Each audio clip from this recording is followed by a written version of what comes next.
Hello viewers, இன்னைக்கு நம்ம வீடியோல என்ன பார்க்க போறோம்னா ஏஐ டேட்டா சென்டர்னா என்னங்கிறத பார்க்க போறோம். ஃபர்ஸ்ட் ஏஐனா என்னன்னு ஃபார் எக்ஸாம்பிள் கிளாடை பத்தி போன வீடியோல நம்ம பேசியிருக்கோம். அந்த மாதிரி ஒவ்வொரு ஏஐக்கும் ஒவ்வொரு டேட்டா சென்டர் இருக்கும். ஒவ்வொரு டேட்டா சென்டர் பத்தியும் நம்ம செப்பரேட்டா பார்க்க முடியாது. நம்ம பொதுவாக ஏஐ டேட்டா சென்டர்னா என்னன்னு இன்னைக்கு ஒரு வீடியோல நம்ம பார்க்கலாம். நீங்க டெய்லியும் எல்லா ஏஐக்கிட்டையும் கொஸ்டின்ஸ் கேட்டுக்கிறீங்க. கோடிங்கா இருக்கட்டும், உங்களுக்கு வர டவுட்டா இருக்கட்டும், இமேஜ் கிரியேட் பண்ண சொல்லி கேட்குறீங்க, நிறைய விதமா கேட்டுக்கிறீங்க. அந்த ஒவ்வொரு ஏஐ கிட்ட கேட்கறதுக்கும் ஒவ்வொரு ஏஐக்கும் ஒரு டேட்டா சென்டர் இருக்கும். நீங்க ஒவ்வொரு கொஸ்டின் கேட்கறப்பவும் என்னென்ன லாஸ் ஆகுது, எவ்வளவு செலவாகுது அப்படிங்கிறத பத்தி நம்ம இந்த வீடியோல டீட்டெயிலா பார்க்கலாம். வாங்க வீடியோக்குள்ள போகலாம்.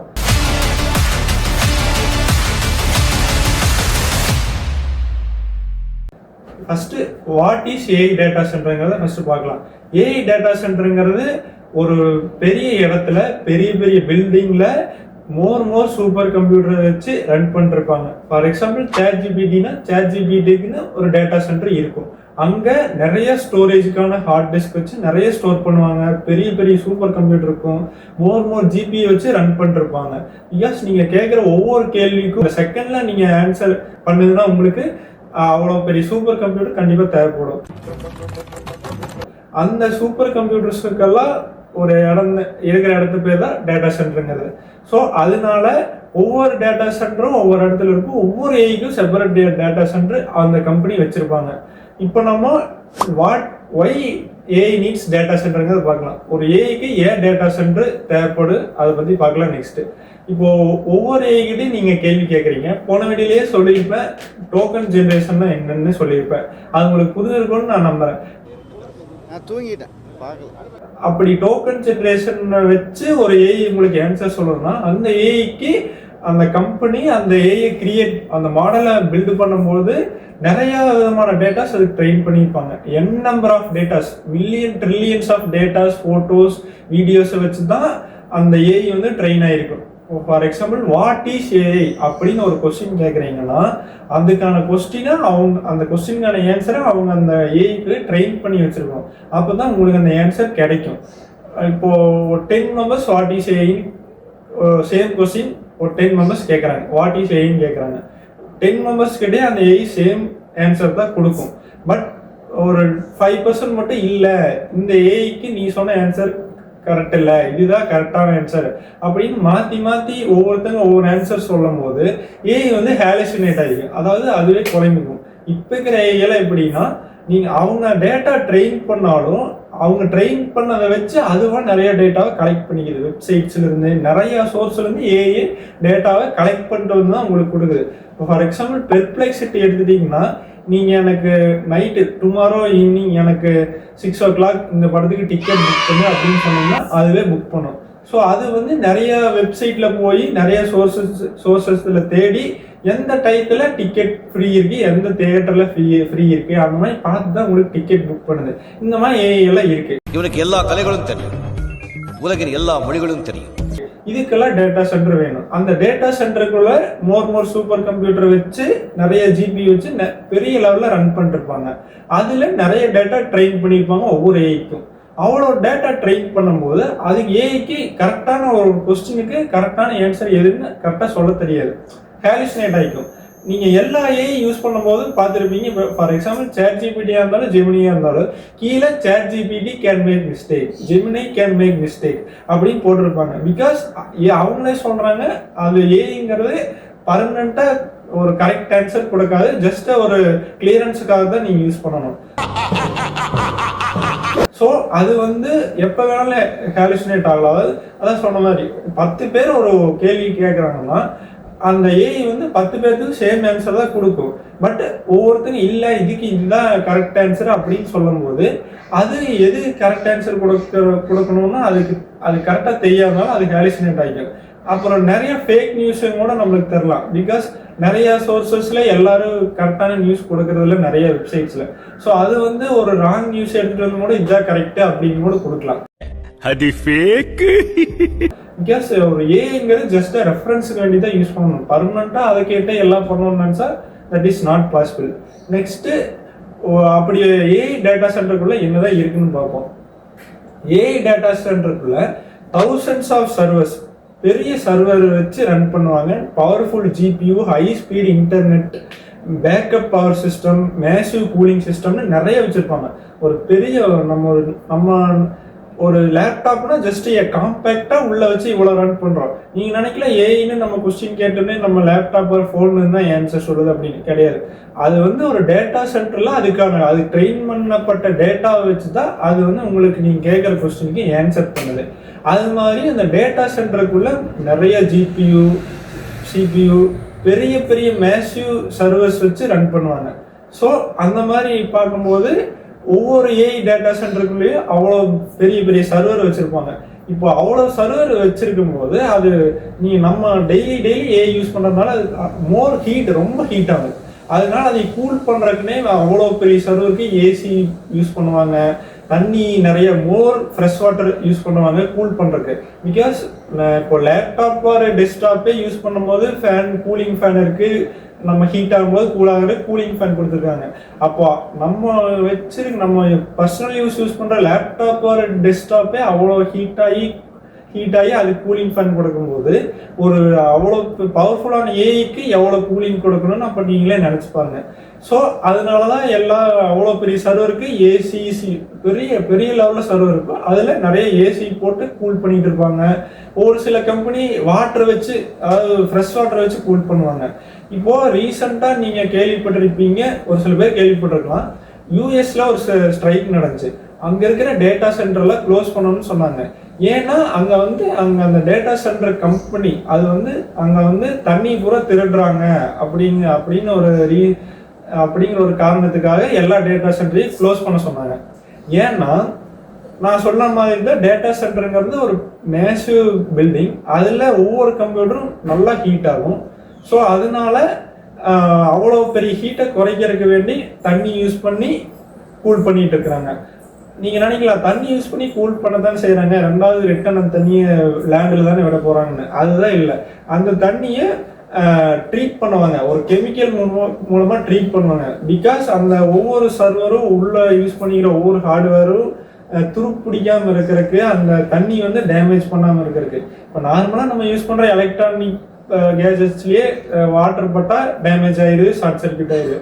அப்போ அந்த நார்மல் வாட்டரை உள்ள கூல் பண்ணுறதுக்கு விட்டால் கண்டிப்பாக அது உள்ள ஏதோ ஒரு ப்ராப்ளம் கொடுக்கும். ஸோ அதனால பார்த்தீங்கன்னா அந்த வாட்டரை, ஃப்ரெஷ் வாட்டரை ட்ரீட் பண்ணுறாங்க. ஒரு நாளைக்கு மட்டும் 5 பில்லியன் கேலன்ஸ் ஆஃப் வாட்டர் ஒரு ஏஐ டேட்டா சென்டருக்கு கூல் பண்ணுறதுக்காக யூஸ் பண்ணுறாங்க. இது நம்ம லிஸ்ட்லயே இல்லையே, அடேங்கப்பா. அப்போ அவ்வளோ வாட்டரையும் ட்ரீட் பண்ணி அதை நெக்ஸ்ட் நம்ம எதுக்காகவும் யூஸ் பண்ண முடியாது. ஃபார்மிங் ஆகட்டும், இல்லை டெய்லி யூசேஜ் வீட்டுக்கு எதுக்குமே அந்த வாட்டரை யூஸ் பண்ண முடியாது. That is a chemical water. உள்ளே போய் அது கூல் ஆகிட்டு வெளியே வச்சுன்னா அந்த வாட்டரை யூஸே பண்ண முடியாது. ஸோ அதனால நிறைய வாட்டர் வேஸ்ட் ஆகுது, குடிக்கிறதுக்கே தண்ணி கிடைக்கலன்னு யூஎஸ்ல அப்படி ஸ்ட்ரைக் பண்ணி ஏஐ டேட்டா சென்டரை க்ளோஸ் பண்ணிட்டாங்க. இப்போ என்ன பண்ணுறாங்கன்னா பெரிய பெரிய கம்பெனி, மைக்ரோசாஃப்ட், என்விடியா, ஆந்த்ரோபிக் மாதிரி பெரிய பெரிய கம்பெனி டேட்டா சென்டர் இருந்தாலும் அவங்களுக்குன்னு இப்போ கூல் பண்ணுறதுக்கு கூலிங் சிஸ்டம் ரொம்ப அதுக்கு நிறைய செலவு பண்ணுறாங்க. இப்போ அதனாலேயே மைக்ரோசாஃப்ட் என்ன பண்ணிருச்சுன்னா கடலுக்குள்ள டேட்டா சென்டர் வச்சிருக்கிறாங்க அவங்க. இப்போ வெளியே லேண்ட்ல வச்சா தானே உங்களுக்கு கூல் பண்றதுக்கு நிறைய ஏசிஸ் யூஸ் பண்றாங்க, வாட்டர் அதிகமாக செலவாகுது. நம்ம ஏன் டேட்டா சென்டர் டைரக்டா ஓசனுக்கு கீழேயே வச்சிடக்கூடாது? அப்போ தண்ணி செலவு மிச்சம் தானே, கூலிங்கான காஸ்ட் மிச்சமாகலன்ட்டு டேட்டா சென்டரை கடலுக்குள்ளேயே வச்சுட்டாங்க. இப்போ மைக்ரோசாஃப்ட் பண்ணது ஒரு குட் திங் தான். கடலுக்குள்ள வச்சுட்டதுனால கூலிங்க்கு ரொம்ப வாட்டர் தேவைப்படாது, வெளியே லேண்டு வேஸ்ட் ஆகாது, நிறைய பெனிஃபிட் இருக்கு. பட் உள்ள கடலுக்குள்ள இருக்கிறதுனால அதுவும் உள்ள இருக்கிற ஆர்கானிசம்ஸ்க்கு ஒரு டேஞ்சர் தான். ஆனால் லேண்டில் இருக்கிறத விட ஒரு 50% ஒரு நம்மளுக்கு ஒரு ப்ராஃபிட் கிடைக்க தான் செய்யுது. நெக்ஸ்ட் அது ஒரு நாளைக்கு ஒரு டேட்டா சென்டர் எவ்வளோ எலக்ட்ரிசிட்டி எடுத்துக்கோ அப்படின்னு பார்த்தோம்னா, இப்போ ஒவ்வொரு இடத்துலையும் டேட்டா சென்டர் எங்கே வேணாலும் இருக்கலாம். அப்போது ஒவ்வொரு கம்பெனியும் டேட்டா சென்டர் வச்சு ஏஐக்கு ரன் பண்ணிருக்கும் போது ஒரு ஊரில் thousands ஆஃப் ஹோம்ஸ் எடுக்கிற எலக்ட்ரிசிட்டியை ஒரு டேட்டா சென்டர் ஒரே நாளில் கன்சியூம் பண்ணிடும். அப்போ அதுக்கு மோர் எலக்ட்ரிசிட்டி தேவைப்படும். அதுக்கு எலக்ட்ரிசிட்டிக்கு எவ்வளோ காஸ்ட் ஆகும், அந்த கூல் பண்ணுறதுக்கு எவ்வளோ காஸ்ட் ஆகும். இதனால தான் நிறைய விதமான ஏஐக்கு அந்த சர்டைன் லிமிட்டு தான் ஃப்ரீ, அதுக்கப்புறம் பே பண்ணுற மாதிரி இருக்கும். இதனால தான் அந்த பே பண்ணி யூஸ் பண்ண சொல்கிறாங்க ஏஐயை. நெக்ஸ்ட்டு இப்போ ஃபியூச்சர் ஆஃப் ஏஐயோட டேட்டா சென்டர் எப்படி இருக்குன்னு அதை பற்றி இப்போ பார்க்கலாம். இப்போ ஓப்பன் ஏஐ, ஆந்த்ரோபிக்கு, கூகுள், மைக்ரோசாஃப்ட் மாதிரி எல்லாருமே டேட்டா சென்டர் வச்சுருக்காங்க. அவங்களாம் இப்போ இருக்கிறத விட இன்னும் அட்வான்ஸ்டாக டேட்டா சென்டரை எப்படி மேக் பண்ணலாம் அப்படிங்கிறத பற்றி தான் டிஸ்கஸ் பண்ணிட்டு அப்படிங்கிற ஸ்டெப் எடுத்துகிட்டு இருக்கிறாங்க. நெக்ஸ்ட்டு பார்த்தீங்கன்னா இப்போது இந்தியாவிலையும் டேட்டா சென்டர் இருக்குது. இந்தியாவில் டேட்டா சென்டர் இல்லாமல் இந்தியாவிலேயும் டேட்டா சென்டர் இருக்குது. But other foreign countries, US, Singapore மாதிரி அங்கே இருக்கிற டேட்டா சென்டரை விட இந்தியாவில் கம்மியாக தான் இருக்குது. இப்போ என்ன சொல்லிட்டாங்கன்னா, இந்தியாவில் நீங்கள் டேட்டா சென்டர் கொண்டு வாங்க, அதுக்கு நாங்கள் உங்களுக்கு நிறைய ஃபெசிலிட்டி தர்றோம், அதாவது மானியம்னு சொல்லுவாங்க, அந்த மானியம் தர்றோம், எலக்ட்ரிசிட்டிக்கு நாங்கள் பெரிய டிஸ்கவுண்ட் மாதிரி தரோம், அந்த மாதிரி இந்தியாவிலே எங்களுக்கு டேட்டா சென்டர் வேணும் அப்படிங்கிற மாதிரி சொல்லிட்டாங்க. ஏன்னா இந்தியாவில் வாட்டர் சோர்ஸ் இருக்குது. பிகாஸ் இந்த ஃபார்மிங்கில் ஒரு நல்ல பெரிய கண்ட்ரினா இந்தியா தான். அதனால இந்தியாவில் வாட்டர் சோர்ஸ் அதிகமாகறதுனால இந்தியாவில் டேட்டா சென்டர் வைங்கன்னு சொல்லிட்டாங்க. இப்போ இந்தியாவில் டேட்டா சென்டர் வச்சா அப்போ என்ன, இந்தியாவில் இருக்கிற எவ்வளோ பேருக்கு தண்ணி கிடைக்காம போகும், எவ்வளோ இடம் வேஸ்ட் ஆகும் அப்படின்னு நீங்களே நினைச்சு பாருங்க. 2Gனா என்னையா? அலைக்கற்று காத்து, வெறும் காத்த மட்டுமே வித்து கோடி கோடியா ஊழல் பண்ற ஊரியாது. செல்போன் ஆடம்பரம், தண்ணி அத்தியாவசியம்.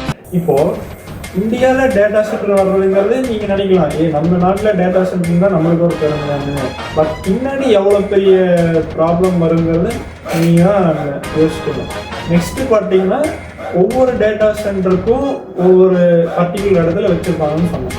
அந்த ஒவ்வொரு டேட்டா சென்டர்லையும் டெய்லி நிறைய மெயின்டெனன்ஸ் பண்ணிட்டே இருப்பாங்க, அதுக்கு நிறைய செலவாகிட்டே இருக்கும். ஃபார் எக்ஸாம்பிள் திடீர்னு ஏதோ ஷார்ட் சர்க்யூட் ஆகலாம், ஏதோ ஒரு பார்ட்ஸ் போகலாம், அந்த மாதிரி நிறையா செலவு பண்ணிட்டே இருப்பாங்க. அதெல்லாம் செலவு பண்ணுறதுக்கு தான் நம்ம டெய்லி யூஸ் பண்ணுற அந்த சர்டன் லிமிட் இருக்குது, அதுக்கப்புறம் பே பண்ண சொல்லுவாங்க. இப்போ ஆந்த்ரோபிக்கான கிளாடை பற்றி ப்ரீவியஸ் வீடியோவில் நான் போட்டிருப்பேன். இப்போ ஆந்த்ரோபிக்கிட்டையும் டேட்டா சென்டர் இருக்குது, ஆனால் அவங்ககிட்ட ஓன் டேட்டா சென்டரில் அவங்க AWS கிட்ட தான் வச்சுருக்கிறாங்க. அமேசான் வெப் சர்வீஸ் அவங்களோட டேட்டா சென்டரில் ஆந்த்ரோபிக்கான கிளாடுக்கு யூஸ் பண்ணிட்டுருக்காங்க. மற்ற கூகுள்கிட்ட பர்சனல் டேட்டா சென்டருக்கு அவங்களும் ஓனாகவே டேட்டா சென்டர் வச்சுருக்காங்க. ஆந்த்ரோபிக் மட்டும் AWS கிட்ட இருக்கிற டேட்டா சென்டரை யூஸ் பண்ணிட்டுருக்காங்க. ஸோ இதனால ஒவ்வொருத்தங்களும் ஒவ்வொரு ஏஐக்கிட்ட கொஸ்டின் கேட்டு நிறைய டவுட்ஸ் அந்த மாதிரி கேட்கறதுனால இவ்வளோ செலவாகுது. அதனால தான் இப்போ ஒரு டேட்டா சென்டரில் இவ்வளோ ப்ராப்ளம் இருக்குது. ஒரு டேட்டா சென்டர் வச்சு ரன் பண்ணுறதுங்கிறது ஒரு பெரிய டாஸ்க் மாதிரி. அதுக்கு நிறைய ஹார்ட்வேர் காம்பனன்ட்ஸு, பீப்புள்ஸ், எம்ப்ளாயீஸ் நிறைய தேவைப்படும். அப்புறம் ஆனால் கூலிங்க்கு தான் மெயின் இது. ஏன்னா அவ்வளோ ஹீட் ஆகிறதுனால கூல் பண்ணுறதுக்கு அவ்வளோ வாட்டர் தேவைப்படுது. நிறைய செலவு பண்ணிட்டே இருப்பாங்க கம்பெனி. நெக்ஸ்ட்டு பார்த்தீங்கன்னா எல்லா வேர்ல்டில் எல்லா கண்ட்ரியும் கம்பேர் பண்ணுறப்போ இந்தியாவில் தான் டேட்டா யூசேஜ் இருக்குது. அதாவது பீப்புள் சோர்ஸ் மற்ற கண்ட்ரியில் அதிகமாக இருந்தாலும் டேட்டா யூசேஜ்னு வர்றப்போ இந்தியா தான் ஃபஸ்ட்டு பிளேஸில் இருக்குது.